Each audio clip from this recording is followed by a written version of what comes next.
The role-playing card game Illuminati, the Game of Conspiracy, was created in the 1980s with several spin-offs and expansion packs. The objective of the game was for players to take on the roles of shadowy puppet masters, with the mission of unleashing as much chaos in the world in order to achieve global domination. Whether that be through false flag attacks on their own people, using biological weapons on the population, manipulating the weather, or rewriting history. In addition to a tabletop game, a trading card game was released in 1995, entitled Illuminati, New World Order. Though published with the stated intention of satirizing conspiracies, much like the Illuminatus trilogy, the illustrations on some of these New World Order cards bear a striking resemblance to events which later transpired. The most identifiable example is the pairing of the terrorist nuke card and the Pentagon card, giving a mirrored view of the Twin Towers and the Pentagon attacks on 9/11, which occurred years after the cards were released.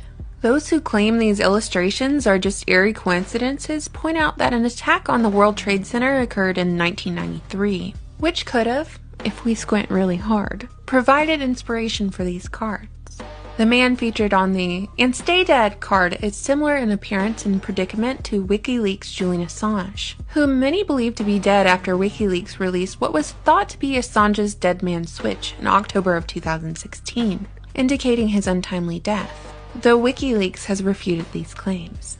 Another unsettling pair of cards that bear resemblance to a familiar figurehead are the Charismatic Leader and Enough is Enough cards, with the Enough is Enough card reading, "At any time, at any place, our snipers can drop you," which some have speculated warns of an assassination plot on the president. Other cards are just general and intriguing enough to be applied to past or present situations, events, or trends. When played together, the population control, epidemic, and martial law cards create quite an image of the ever-present threat of a manufactured apocalypse.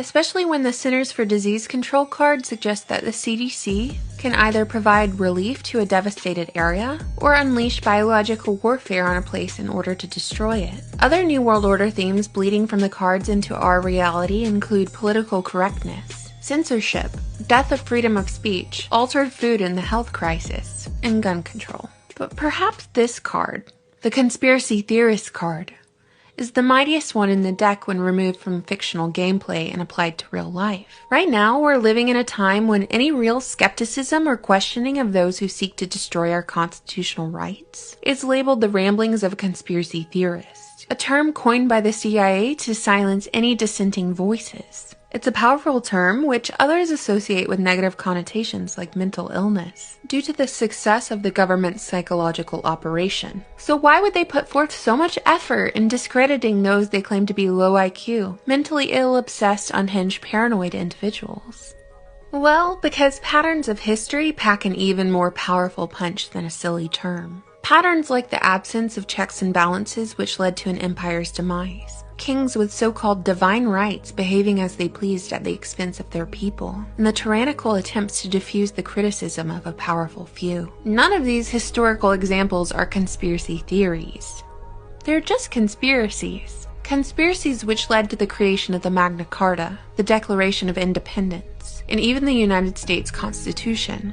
Established so that there would be a system in place in order to keep those in power from taking advantage of those who are not. Whether or not this Illuminati card game was a serious effort to disclose what was to come, or a serious jest in order to turn a profit and poke a little fun at conspiracy theorists is inconsequential. The mere act of glancing at the card's illustrations forces the individual to determine if it's all a coincidence, part of a prophecy, or if some individuals are propped up to be torn down, if some agendas paraded as helpful or pushed to harm, and if some towers were built to fall. Is it all part of this New World Order script, the one we were told doesn't exist?